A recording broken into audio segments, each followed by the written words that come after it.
ഈശോയിലേറെ സ്നേഹമുള്ളവരെ, ഇത് ജപമാല മാസമാണ്. പരിശുദ്ധ അമ്മയുടെ കരം പിടിച്ചുകൊണ്ട് ദൈവസന്നിധിയിലേക്ക് നാം ഓരോരുത്തരും യാത്രയാകേണ്ട ഒരു മാസം. ജപമണികളിലൂടെ കടന്നു പോകുമ്പോഴൊക്കെ നമ്മുടെ ജീവിതവും അനുഗ്രഹമാക്കണമേ എന്ന പ്രാർത്ഥന നമുക്കുണ്ടാവട്ടെ. ഈ ദിനത്തിന്റെ എല്ലാ സ്നേഹാശംസകളും നന്മകളും നിങ്ങൾക്ക് ഏവർക്കും നേരുകയാണ്. പരിശുദ്ധ അമ്മയുടെ ജീവിതത്തിൽ വിളങ്ങിയിരുന്ന രണ്ട് പുണ്യങ്ങളാണ് വിശ്വാസവും വിശുദ്ധിയും. ഇന്ന് അമ്മയുടെ പ്രിയപ്പെട്ട മക്കളാണെന്ന് പറയുവാൻ അഭിമാനിക്കുന്ന നമ്മുടെയൊക്കെ ജീവിതത്തിൽ ഈ വിശ്വാസവും വിശുദ്ധിയും ഒക്കെ എത്ര ആഴത്തിലുണ്ട് എന്ന് ധ്യാനിക്കുവാൻ നമുക്ക് പരിശ്രമിക്കാം.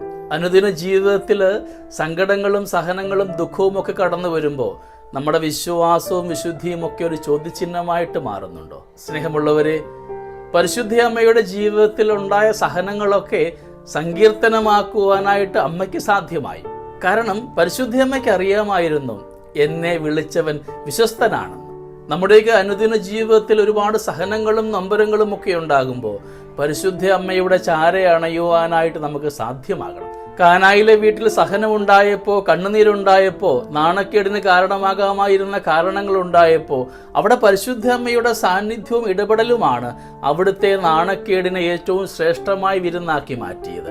നമ്മുടെ പ്രാർത്ഥന ഇപ്രകാരമാവണം: എൻ്റെ ജീവിതത്തിൽ സങ്കടങ്ങൾ ഉണ്ടാകുമ്പോൾ, നാണക്കേടുകൾ ഉണ്ടാകുമ്പോൾ പരിശുദ്ധ അമ്മ മാതാവേ എനിക്ക് വേണ്ടി മാധ്യസ്ഥം വഹിക്കണമേ എന്ന്. പ്രിയമുള്ളവരെ, നമ്മുടെയൊക്കെ അനുദിന ജീവിതത്തിൽ ഇന്ന് ഒരുപാട് ഒറ്റപ്പെടൽ അനുഭവിക്കുന്നുണ്ട്.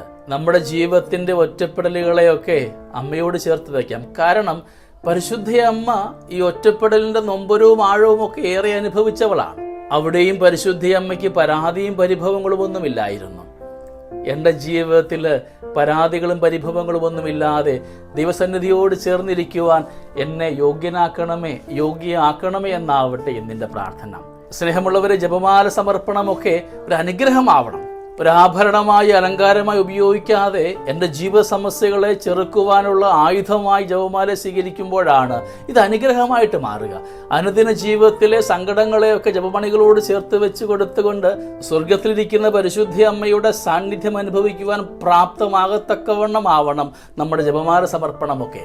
വിശ്വാസപൂർവ്വം നമുക്ക് പ്രാർത്ഥിക്കാം. നമ്മളെ ആരെയും ഉപേക്ഷിക്കാതെ ചാരെ അണയ്ക്കുന്ന പരിശുദ്ധ അമ്മയുടെ സ്നേഹത്തിന്റെ കിരണങ്ങൾ നമ്മുടെ ജീവിതത്തിൽ ഉണ്ടാവട്ടെ. ജപമാല മാസത്തിന്റെ എല്ലാ സ്നേഹാശംസകളും നിങ്ങൾക്ക് ഏവർക്കും നേരുന്നു. അമ്മയുടെ കരം പിടിച്ചുകൊണ്ട് അമ്മയോടൊപ്പമായിരുന്നു കൊണ്ട് ഈശോയിലേക്ക് അടുക്കുവാൻ നമുക്ക് പരിശ്രമിക്കുകയും ചെയ്യാം. ദൈവം നമ്മളെ എല്ലാവരെയും സമൃദ്ധമായി അനുഗ്രഹിക്കട്ടെ. നമ്മുടെ കർത്താവ് ഈശോ മിശിഹായുടെ കൃപയും പിതാവായ ദൈവത്തിന്റെ സ്നേഹവും പരിശുദ്ധാത്മാവിന്റെ സഹവാസവും നമ്മുടെ കൂടെ എന്നും ഉണ്ടായിരിക്കട്ടെ, ഇപ്പോഴും എപ്പോഴും എന്നേക്കും. ആമേൻ.